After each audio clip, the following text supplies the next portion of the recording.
From the East and the West, you've heard others, but now you've tuned into the best. This is a Prime Wave Media production.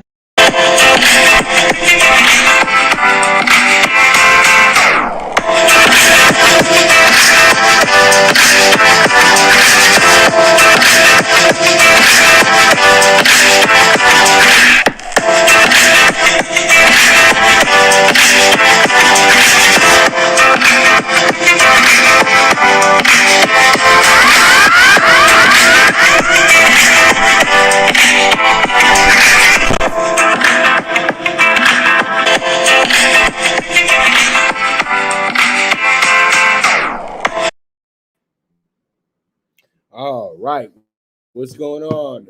I hope everybody's feeling good, feeling great. It is time for the premier sports betting show, the Primetime Angles Live, and I'm your host, Pop DiBiase, the Primetime Capper. So it is time to go ahead and talk about the Texas Bowl. Today, the Texas Bowl is going to be a pretty good game. We have the Texas Bowl matchup being LSU and K-State today.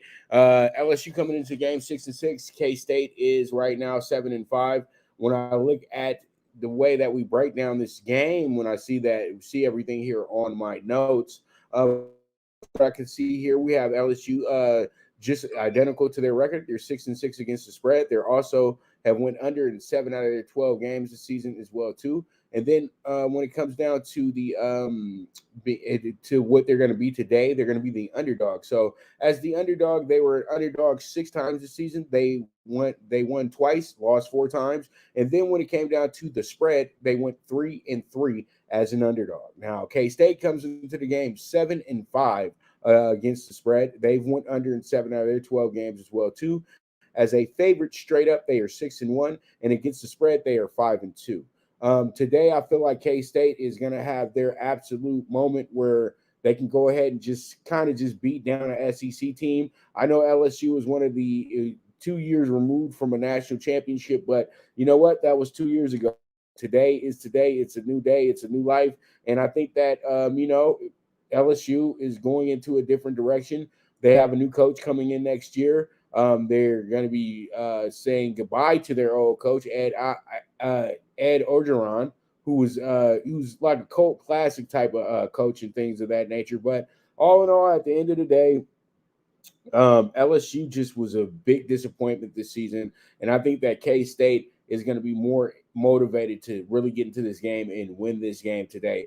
I think the 7.5 is a bit much on the spread, but I do understand because I know that there's a lot of opt-outs for the LSU program as well too, because they have a lot of guys who have NFL dreams as well too. They still had talent. It just was that they just couldn't come together as a talent this year, and you pretty much knew from game one that it was going to be a lot of issues for Louisiana State University this year. But Kansas State was a team that a lot of people felt would be a middling team, but they got themselves some good solid wins this year as well too. Beat Stanford to start the season off. Also had a very close game with Oklahoma as well too. So this team really showed up every single week. They never got really blown away by anybody this season, to be honest with you. So that's why I say K-State should be right here in the thick of things, and they should get themselves a nice win today. But I will have the bowl bets for you guys by the end of the show. So you guys just stay tuned for Talkin Tickets in a moment. But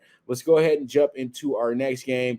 And it's actually going to be a college basketball game. It's going to be Kentucky versus Louisiana today. This is going to be our CBB game of the day. This pits 2 top 25 teams against each other. You have Kentucky coming into this game, number 16 in the nation. You have LSU, number 21. LSU is coming fresh off of a loss to number 9 Auburn last weekend. So, they got that taste in their mouth of defeat. And so when you look at it, you got a team that was 12-0 when they started, and they wound up losing that game in at Auburn as well too. So you look at it and you see the quality of wins that the Tigers have coming into this game. You honestly tell yourself this. You say to yourself, wow, they really haven't played anybody. Like Liberty was a good win. Belmont was a good win. I would say Penn State was a good win. Wake Forest was a good win. And from what I can see right here, it looks like that Ohio was a good win as well too. But other than that, and I would say Georgia Tech. So about half their wins are really good wins. The rest of them are games that they were supposed to win. But they do have a tough little gauntlet here. They started off with Auburn last Saturday. Now they got back-to-back games between Kentucky and Tennessee, and then next weekend face off against Florida, and then after that, Arkansas and Alabama. So they have a nice little road before they get a little break and play TCU. So they're playing a lot of good teams in this next 2 weeks. So LSU has to. So they got enough wins in early in the year, but I don't know if that 12-0 is something that people will get excited about when it comes to time to put teams into the tournament. But they are the number 21 ranked team in the nation, and that's for a reason, because they have the players that can back that up as well too. And as you guys already know, there are 5 teams ranked in the conference as we speak. Now, Kentucky is trying to get back on the good foot. Now, Kentucky did drop their first game of the season against Duke, and they lost to Notre Dame as well on the road, losing by 4. Now, they did get a nice win over North Carolina, almost beating them by 30, and then they beat up on Missouri as well too. But then they got a get-over game right before you have one of your big games against LSU. And I don't like when that happens, but Kentucky is built to dominate the SEC. And I think that LSU, knowing that them and Kentucky always have great games when they come down to Baton Rouge, and always comes down to the last moments and things of that nature. But all in all, though, I would say this. When I look at the numbers of this game, you have a Kentucky team that's 7-6 against the spread. They went under in 7 out of those 13 games. They're 0-1 against the spread in the SEC, and they're 1-0 straight up in the SEC. Now, when you look at LSU, they're 10-3 against the spread. They're 2-11 over and under, and they're 0-1 against the spread and straight up in the conference. As I said before, they did lose to Auburn. So you have that in place, but I think that this game right here doesn't decide who the best team in the SEC is, because I don't think LSU is one of the better teams in the conference. I think that they're a top 5, top 6 team in the conference, but not one of the top 3 teams in the conference. And I think that everybody has to keep their eye on Auburn. Auburn has a lot of talent, and right now they probably do have the best coach in the conference in Bruce E. Pearl, a guy that can take a little bit of nothing and make something out of it. But when you give big talent, he's really, really, really, really good. And then you can't discount Alabama's great effort this year. They got the big win over Gonzaga. They're going to be hanging around in the rankings for a pretty long time because of that big win and everything like that. But they are 10-3 right now. And you know what? You kind of get that buyer's remorse with them as well, too. You kind of tell yourself that, hey, it might be a little bit of an issue getting this team right where you want them to be. So we'll see how it goes. We'll see how it shakes out. And everything should work out in that regard, but I really do like what I see here, and so we'll see how it goes. We'll see how it shakes out, but I think that it should be some good money coming into this spot as well too today. So I tend to go ahead and favor Kentucky in this spot. I think that Kentucky's just has more big game in them, and they've played against much better when you look at their schedule as well too.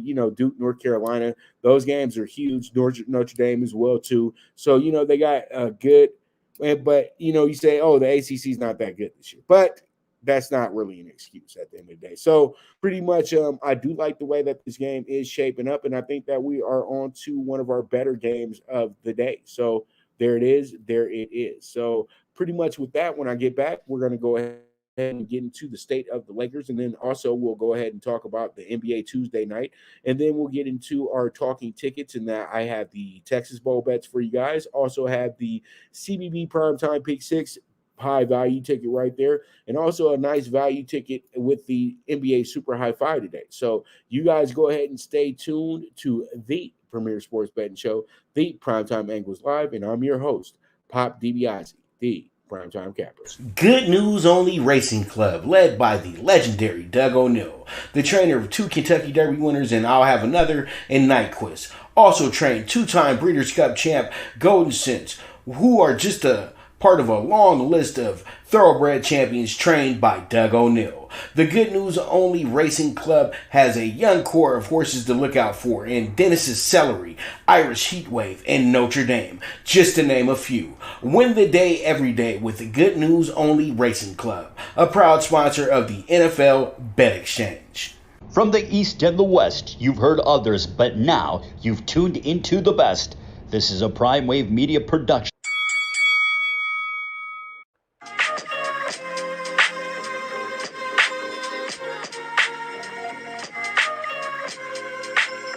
Tune into Big Wave Boxing every week with a brand new guest with the one and only Pop DiBiase, the primetime capper, getting the best boxing stories, best boxing angles, and the truth when it all comes down to the sweet science.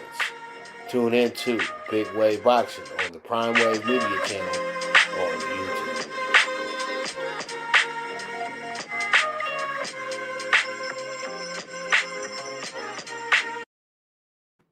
All right, we are back with the Primetime Angles, the premier sports betting show, and I'm your host, Pop DiBiase, the Primetime Capper. So we have ourselves a very, very, peculiar situation going on with the Lakers and everything right now. The Lakers trying to get themselves back into the over 500 category. They are 19-19 on the year as we speak. We all know that they did have a good win the other night against the Wolves on Sunday. So they're trying to go ahead and win 3 in a row again after winning 3 in a row, then losing 5 in a row, then winning 2 in a row right now, and then trying to get another 3 in a row. So the Lakers literally in their last 10 games are 10-10. Okay. After winning 3 straight, then losing 5 straight, then winning 2 straight, you see how much the Lakers can't get out their own way this season. The Lakers at no point this year have been like at least 4 or 5 games above 500. I think their best was when we had that little run there and they were 17-12 for a moment. So, or 17-13 actually. So, all in all, the Lakers really do need to, they really need to get it together, in my opinion.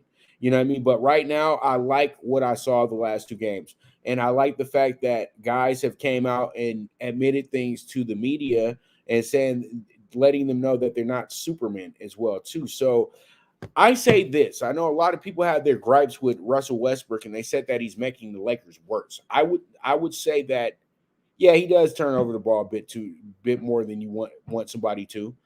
He does make some irrational decisions and everything like that. But when it really comes down to winning the game and really comes down to going to war with these big stars and these big athletes in the NBA, you don't want anybody else on your team but Russell Westbrook when it's time to go to war. Seriously. Like, you guys are nitpicking at the things that happen in basketball games. Guys are going to turn over the ball. Guys are going to shoot bad shots. Guys are going to make bad decisions. That's the NBA, but they're professionals and they've earned the right to make they've earned the right to make mistakes, but not consistently make those mistakes, right?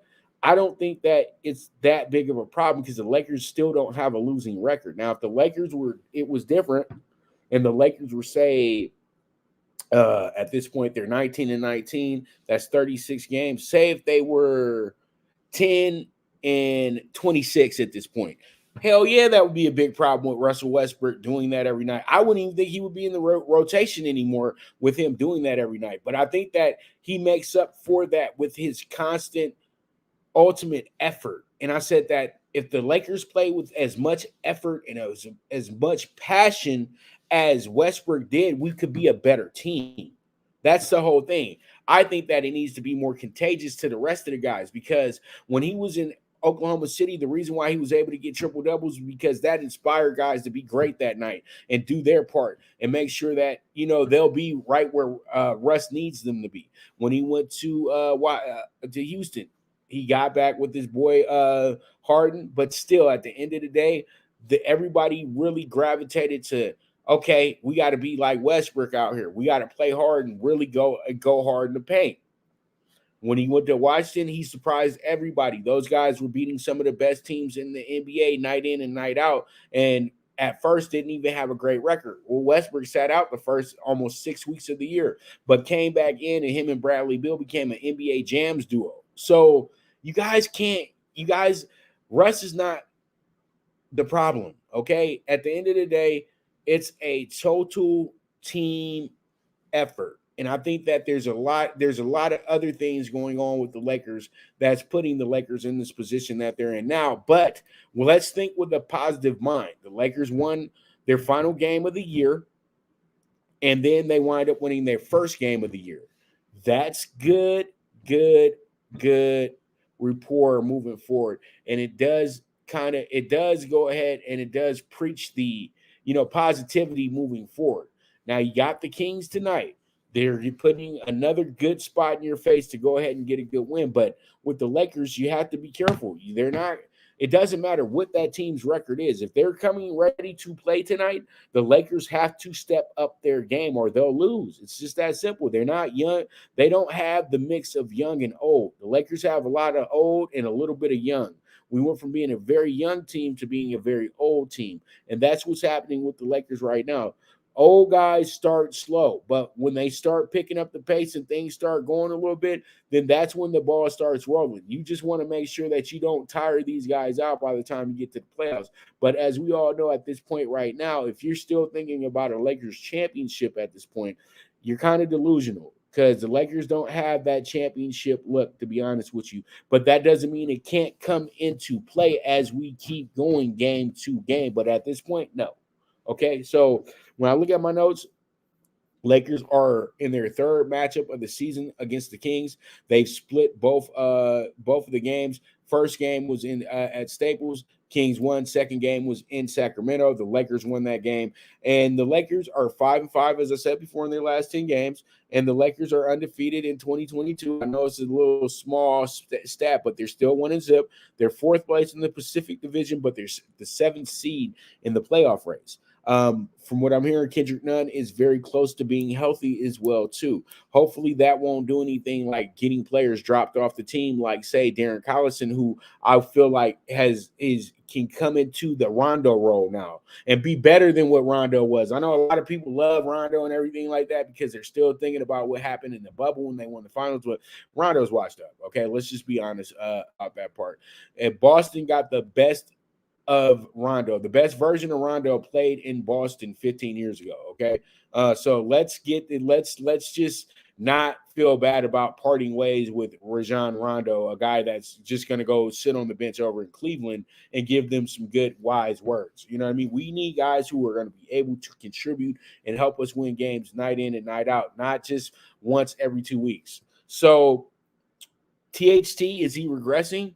After the big start of the season, I would say that THT is sort of regressing, but he should be fine. You know what I mean? I think that he just had to kind of figure out who he is in the lineup. They wanted to make him a part of the big three or big something, but at the end of the day, he's a very good role player, and you shouldn't put so much pressure on him.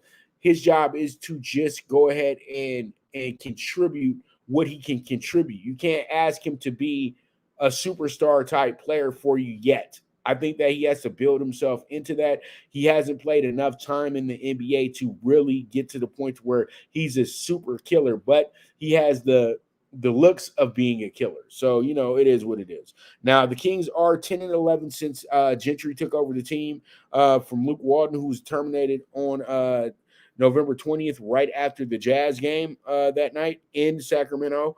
And as we all know, the Lakers did lose a triple overtime game, 148-138 to the Kings as well, too. That was, I think, the third game Gentry was coaching them as well, too. So I like what I see here tonight with the Lakers. I think that the Lakers, the first time around against the Kings, they kind of didn't take them as seriously as they should have because they lost like 6-7 games in a row.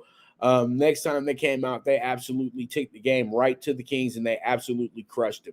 I think if the Lakers go ahead and have that mentality tonight and get themselves into a good groove and get themselves on a nice run, they can go ahead and just cut the lights out very early in this game. But they're going to have to play the full game, in my opinion, or at least 3.5 quarters, of really, really good basketball to get the Kings out of here. But if they going back and forth, it's anybody's game. So we'll see how it goes. We'll see how it shakes out. And that is the state of the Lakers. All right, so we move on and let's go ahead and jump into the NBA. And we got the Cavs and the Grizzlies, a very good game that's going to be between some of the brightest stars in the NBA. You got Ja Morant with the Grizzlies, and then you have Evan Mobley with the Cavs, and it's just a fun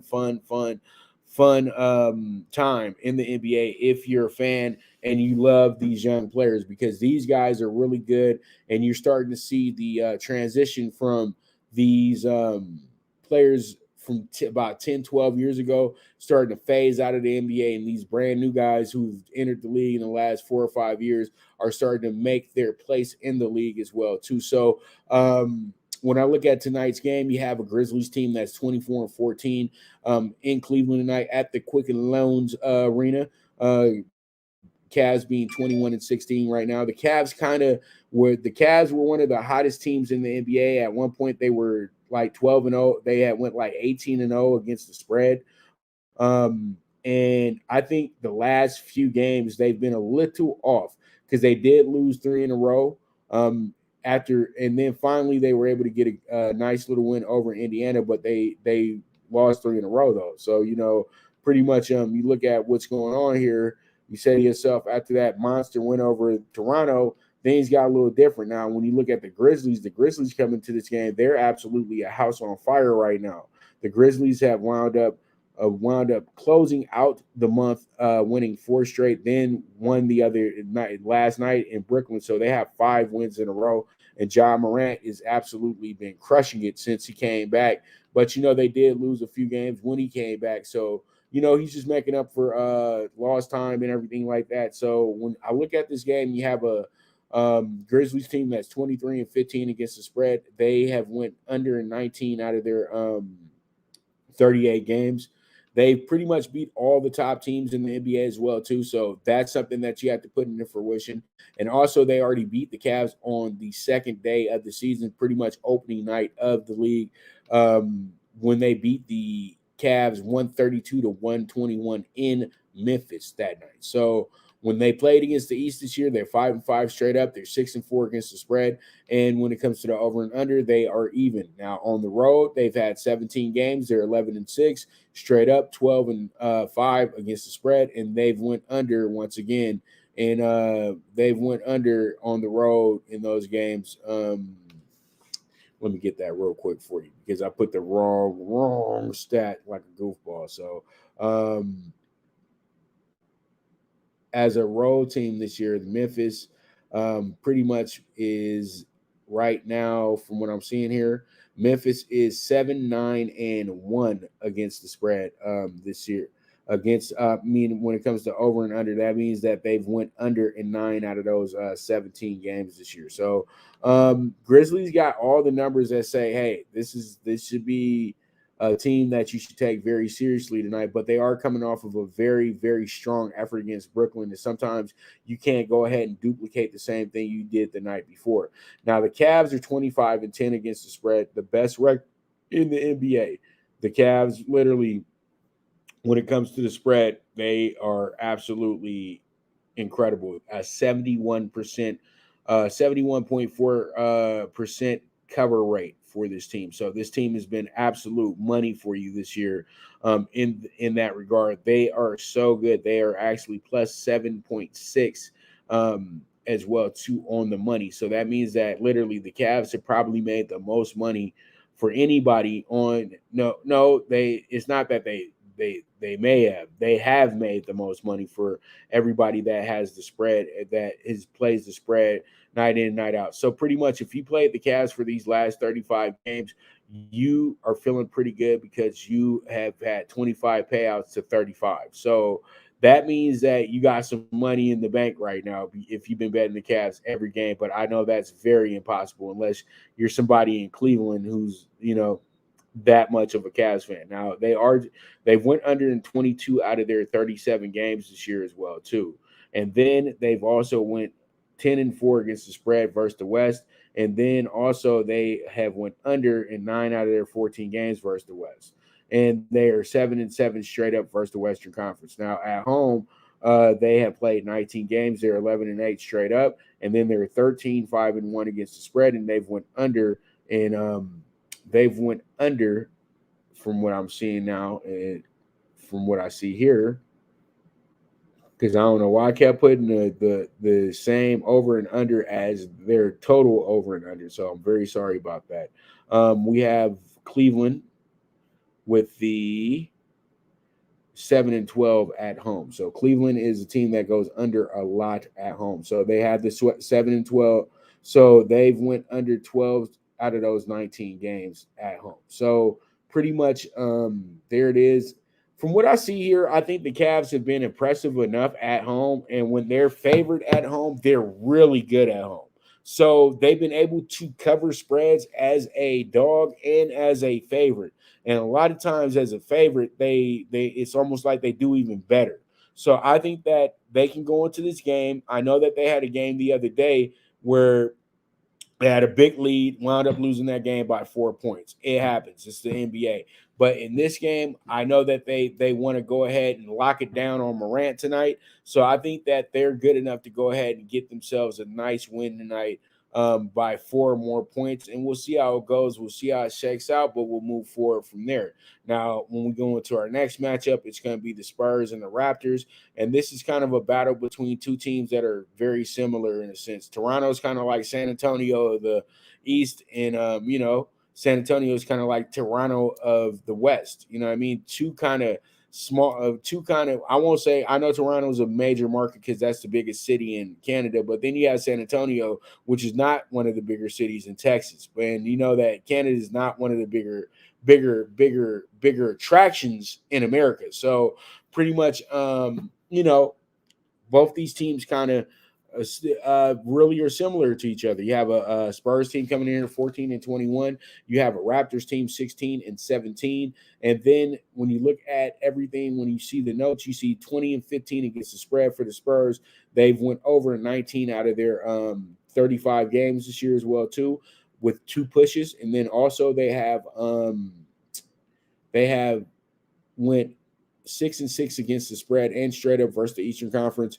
And the over and under, they've went over 9 out of those 12 games versus the East. Now, they played on the road 17 times. They're 7-10 straight up, 10-7 against the spread. And when it comes to the over and under, they went under in 11 of those 17 games. Now, you have the Raptors coming in here 17-16 against the spread. 20, and they've went over 20 out of their 33 games this year. And then they played the West 11 times. Against the spread and straight up, it's 5-6. And then when it comes to the over and under, they've went over in 8 out of those 11 games. Now, when it comes down to the spread and straight up at home, they're 9-10, much better than what they were to start the year off. At one point, I think that they didn't win any games. I think they were 0-7. So they've won like the last 9 out of 12 home games that they played. So they're a much better team at home than they were to start the year off. And then when it comes down to the over and under, they actually went over in 11 of those 19 games. Now, when I look at the numbers and I put everything together, I like the way that the Spurs have played over the last month or so, and they're playing a different brand of basketball. They're going back to really pretty much pop ball, where, all these young players who had to figure it out with pop, they're figuring it out now. So I think that we're on to something very big here, and I think that we can go ahead and say to ourselves that this can be one of our better games of the day and one of our bigger dogs of the day. And I think that I think it's a bit much that what they're doing with having a team like the Raptors so heavily favored. So I really do like the fact that we can go ahead and have this spot. I'm going to have them as my dog of the day today. So I like what I see here. I like everything about it. So let's see how it goes. Let's see how it shakes out. We should move from there. And, man, I'm telling you, everything should work out very well for us today in this regard, because I really do like where we're going with this team today. So there it is. Spurs plus 230, dog of the day. Hopefully they can go ahead and get us right. You know what I mean? That's what I'm banking on. So let's see how it goes. Let's see how it shakes out, and we move forward from there.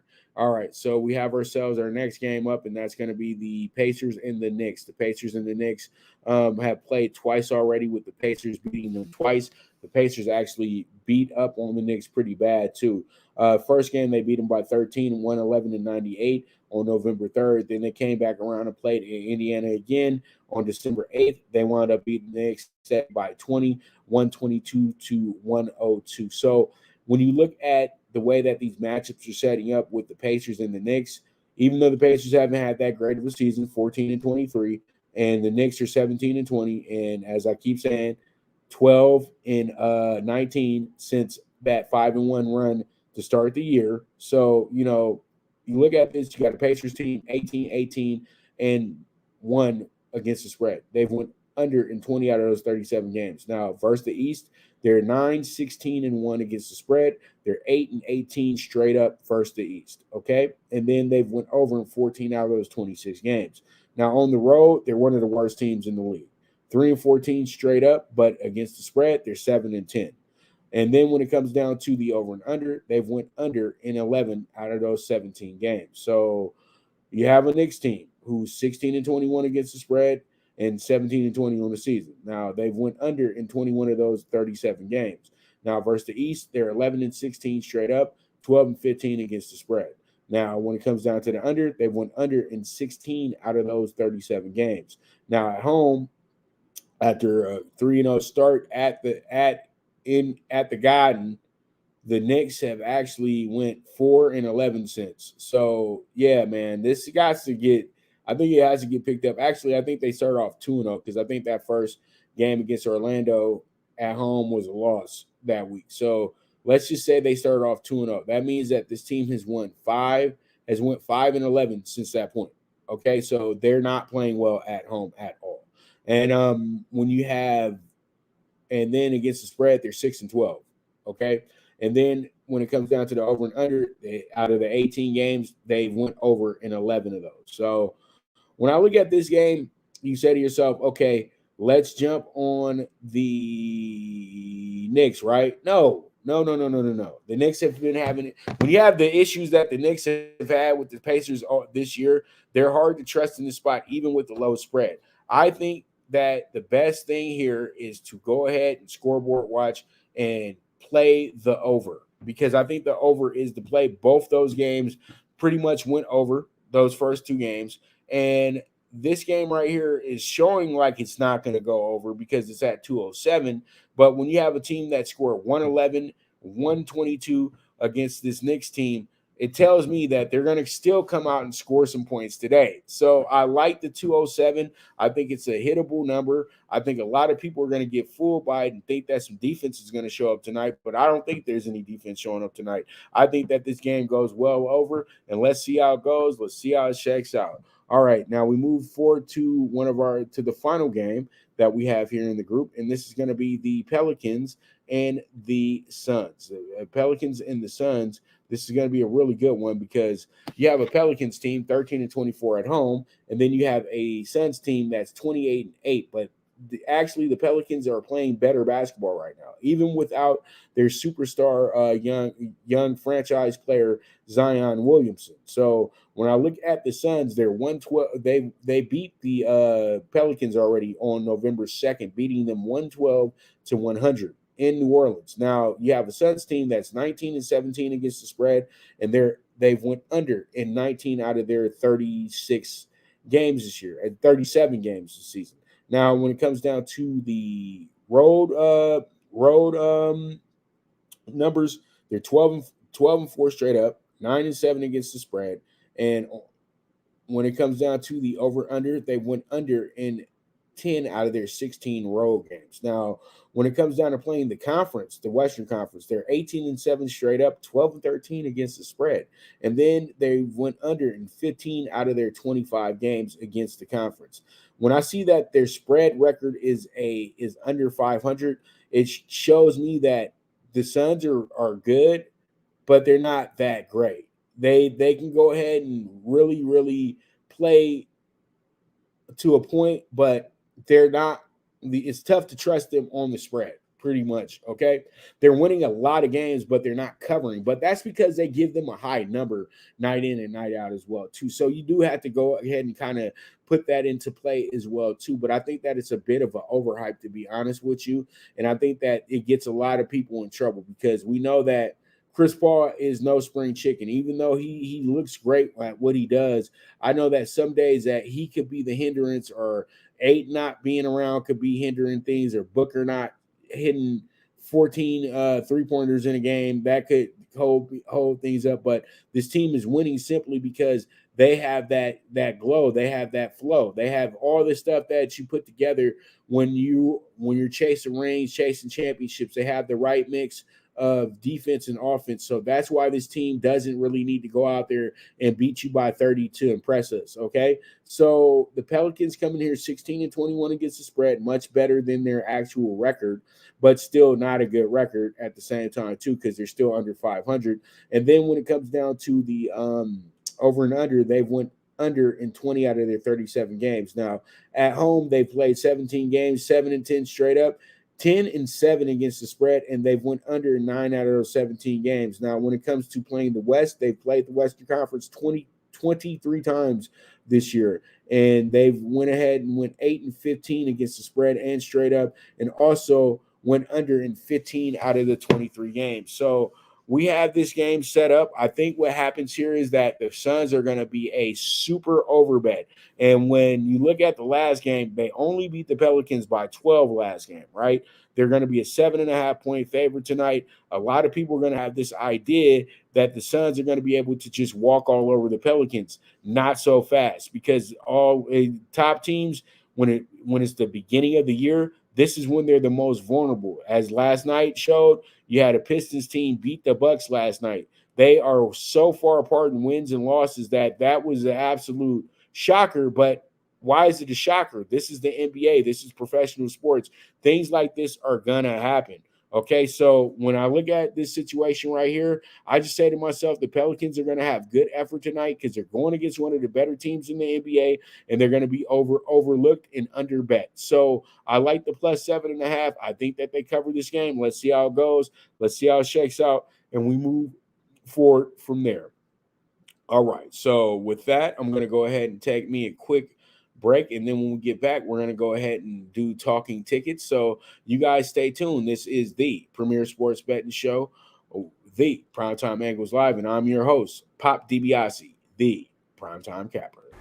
The Viget app, where social media meets sports betting. Get the latest line movements in all major sports. Track your daily bets, daily contests, the NFL over-under contest that pays out $10K in cash prizes. This is a cutting-edge app that helps betting be easy. Sign up with the reference code POPDBIC and you will be able to watch my daily show, The Primetime Angles, as a resource to building that bankroll.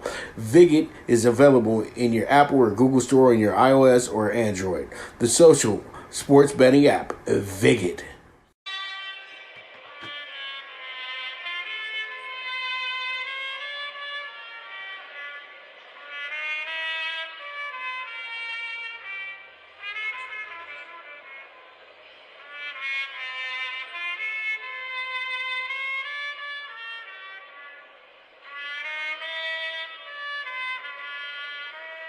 From the East and the West, you've heard others, but now you've tuned into the best. This is a Prime Wave Media production.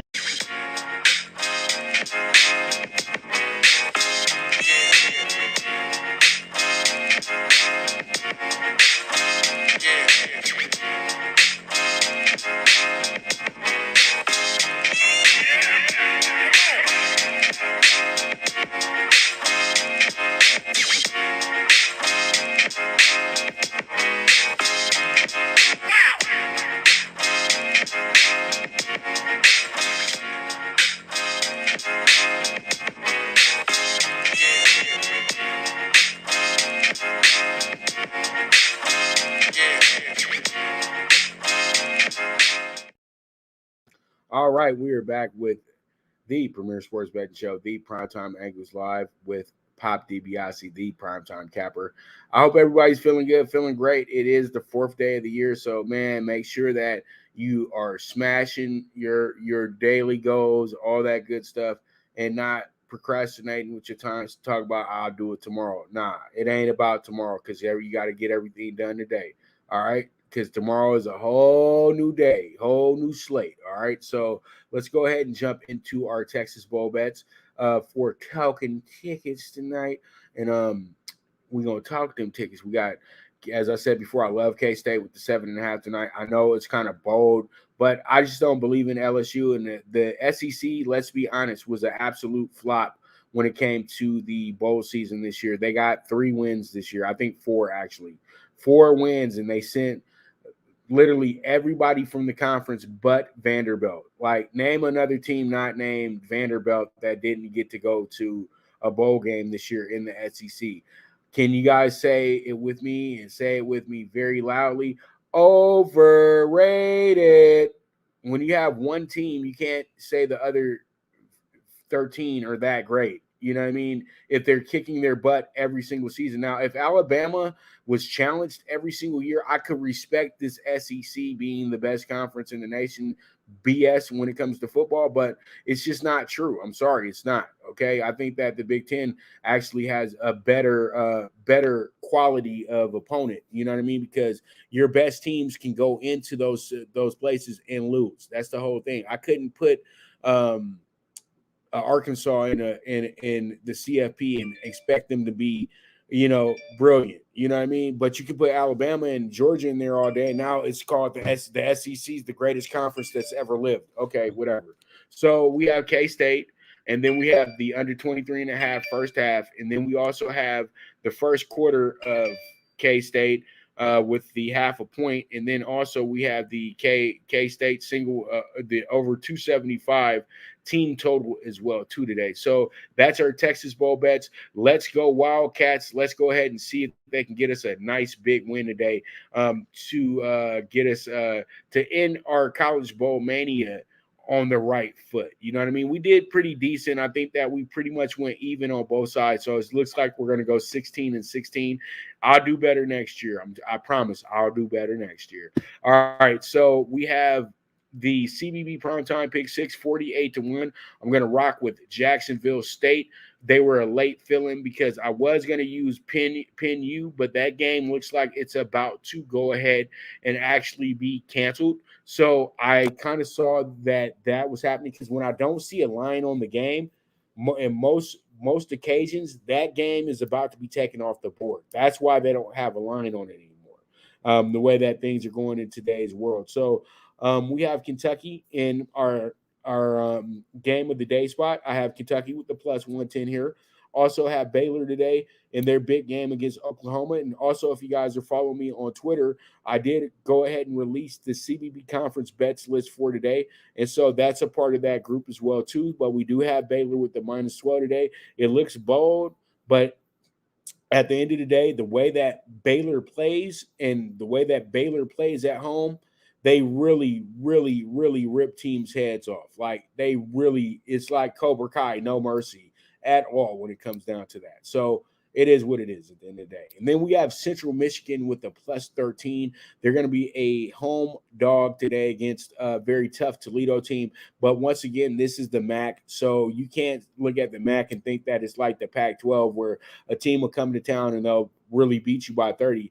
They'll mess around and lose by 15. So I'm taking CMU today to go ahead and get the cover. I don't say that they win. It's just that the MAC is just a really, really crazy conference, and you can't discount home teams like that either. So it is what it is at the end of the day. Plus 13 with CMU, Central Michigan. Then we have Air Force going against 19th ranked Colorado State today. That's a rivalry game as well, too. You got Colorado Springs going against you got Colorado Springs going against I would say is Colorado State in Denver. Yeah, so pretty much you got the state of Colorado going at it in this. All right. So I like Air Force here to go ahead and cover with the plus 19.5. We all know that they got some sharpshooters and they do move that ball around the way that you can be comfortable with. They do eat up a lot of clock when it comes to moving their half-court offense. I like that. I think they slow this game down, and they figure out a way to lose this game by 15 or less. All right, so we end off with Marquette money line tonight. Marquette's in kind of a tough game against a very game Seton Hall team, but Seton Hall is coming off kind of a bad loss against Providence, and Marquette's a different team at home. I like the way that this game is setting up. So that's why we're going to go ahead and take Marquette in the money line spot as our home slight favorite. So we'll see how it goes. We'll see how it shakes out. But I feel good. I feel great about what we have going on today in the CBB PrimeTime PickS. And now we go ahead and end off the show today with the NBA Super High Five. I pretty much was giving you guys the plays as we were talking about it. 43-1 ticket here as well. We have the Cavs -3. I like the Cavs to go ahead and win this game by 4 or better. I just feel like they just really step it up in spots like these, and the way that the Grizzlies are coming out of such an intense game last night, and they did cash our dog bet of the day as well too in the NBA at plus 200. I think that that all that effort was a little bit overkill last night because they really took it to Brooklyn. And that's gonna that's gonna probably not be duplicated tonight in Cleveland, even though it can. But I think that they're gonna have a couple issues because they played that game. That game was over at 10 o'clock last night, 10, 11 o'clock.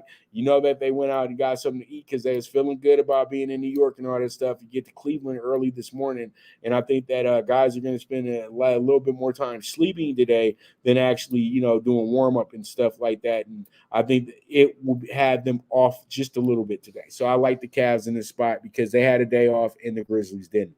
Then you have the Spurs plus 230 Pops gang. These teams are very even to me on who they are, but I think that the Spurs really do show us that they are probably the best dog of the day. They have the matchup that says that they can be the dog of the day because this should be a pick 'em, in my opinion, but there's something going on with the Spurs right now, injury-wise. So they're going to discount the Spurs in this spot, but I say not because the Raptors still the jury's still out on the Raptors and how good they really are at home. So we'll see how it goes, see how it shakes out. But I love the Spurs today with the plus 230. And then we got old 90s rivalry game in the Garden tonight. We got the Pacers and the Knicks. I know that both these teams tend to go under a little bit more, but both these teams, as I said when I was previewing the game, they had games where, if the Pacers were able to score 111 and 122. Now, I think tonight that trend continues because I think the Pacers found something against the Knicks, and that's why that, pretty much they're scoring all these points on the Knicks. But they are playing in the Garden tonight, and things do get a little different in the Garden. The defense is, it seems like the Knicks are playing a little bit better defense at home, but the Knicks been playing pretty good defense all season. It's just that they don't have the wins to back it up. So I like the over 207 in the spot. Let's see how it goes. Let's see how it checks out. And then this bet right here, I know it doesn't look like the smartest bet, but all in all, I'm just avoiding the over bet of the Suns today. I know that everybody's going to be in love with the fact that they're playing the Pelicans. The Pelicans, are at home. They've already beat the Pelicans. They're 7.5 point favorite. Blase. But I say this, it's the first of the year. You cannot look at these teams and say, okay, they're going to be able to snap right into still being a dominant team. It just doesn't work like that. So I got the Pelicans tonight with the plus 7.5. And then we ended off because we only got 5 games tonight. So I got to throw in the Lakers tonight. So pretty much we got the under 230.5 with the Kings and the Lakers tonight. I think that this is going to wind up being one of the better bets of the day. I know a lot of people are going to run to playing the over, but this is the biggest total of the day when it comes to the over and under. And a lot of times when I see the biggest total of the day, and more times than most, this winds up going under. You know what I mean? But I know both these teams are very bad defensively, but I think the Lakers are a bit better defensively, to be honest with you. And I know the Kings just give up a lot of points simply because they play a lot of run and gun basketball. I think the Lakers try to settle that down tonight, and they try to play the same exact game they played against them in Sacramento a few weeks ago. I know that the Lakers did have to come back in that spot, but when they came back, they outscored them like 37-8. So I think that they can go ahead and duplicate that today, but they have to get right into this game. They can't sit around and be lackadaisical with Sacramento. They can't give Sacramento any type of confidence tonight. All right, but I think that the under 230.5 is an absolute gem of a play, and I think that we will go ahead and hit that tonight as well too. All right, so there it is. I want to. You guys are the absolute best, and you know what? Pretty much, that's a wrap. You know what I mean? We'll be back tomorrow. Mike Abadir will be joining me to go over some NFL, go over some NBA, talk some horse racing this weekend over at Santa Anita as well, too. So you guys make sure to tune in tomorrow, and most likely I'll probably be on his show Thursday as well, too. And Horsing Around will be available on Friday as well. I may do it on Thursday, so you guys be on the lookout for that. But Horsing Around will be around this week as well, too. And also, you guys be on the lookout on Fanatics View and on the Twitter and all that good stuff, because today I'm interviewing bantamweight WBO interim champion, and just lights out, one of the best boxers that are in the game right now, my man Rais Alim. So you guys make sure to tune into that this week. That's going to be available on Fanatics View, and that's going to be our first episode of the year for Sweet Science. So you guys make sure to tune in for that one. And and every week I'm going to try to get us some of the biggest and best names in all of boxing to go ahead and shoot the breeze with the POP. So it is what it is, man. So I thank you guys once again very much for tuning in. And we'll be back tomorrow, noon as usual. And so you guys make sure to stay tuned. And as I always say, if you got a hunch, bet a bunch. Always bet with your head, not with your heart. The movement is moving. This is the premier sports betting show, the Primetime Angles Live. And I am your host, the one and only Pop DiBiase, the Primetime Capper. And I am